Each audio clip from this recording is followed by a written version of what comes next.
নমস্কার, দ্রুতগতির খবরের আপডেট নিয়ে শুরু করছি ঈশান বাংলা মিডডে এক্সপ্রেস, রাজ্যের গত ২৪ ঘন্টার সবচেয়ে গুরুত্বপূর্ণ খবর। শিলচরে ফের রক্তাক্ত রাস্তা, ডাম্বারের ধাক্কায় মৃত যুবকের পথ অবরোধ, তীব্র ক্ষোভ।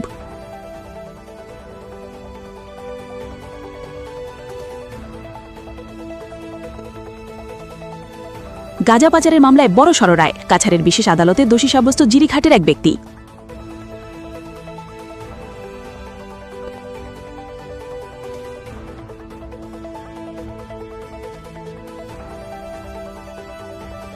অন্যায়ের বিরুদ্ধে মাথা নত না করে সত্যের পক্ষে অনল লড়াই, প্রশাসনের আশ্বাসে অবশেষে অনশন প্রত্যাহার করলেন সমাজসেবী সঞ্জীব রায়।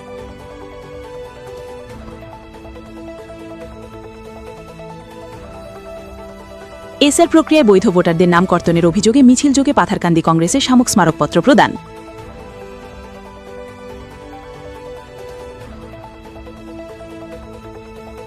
চিরাঙ্গে চাঞ্চল্য, গুলিতে হত্যা বন্য হাতি, দাঁত কেটে নিয়ে পালালো চোরা শিকারীরা।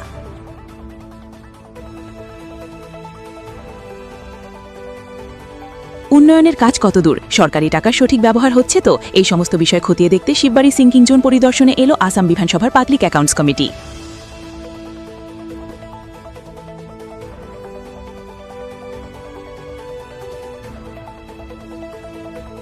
মিয়াদের এতটা অতিষ্ঠ করে তোলো জন অসম ছেড়ে চলে যায়, মুখ্যমন্ত্রীর বিস্ফোরক মন্তব্য।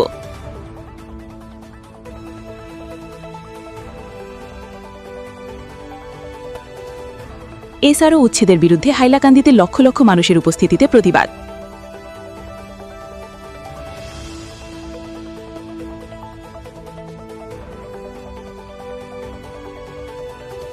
বাংলাদেশে প্রধানমন্ত্রী হিসেবে কোনো মহিলাকে চায় না জামায়াত।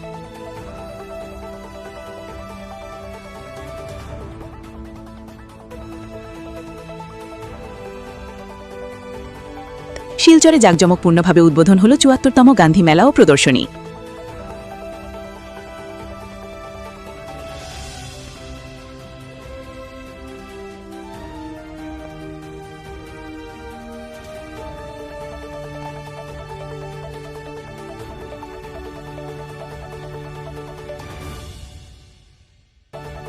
পর্যন্তই, দেখা হচ্ছে পরবর্তী বুলেটিনে। প্রতি মুহূর্তের আপডেট পেতে ঈশান বাংলা ফলো করুন।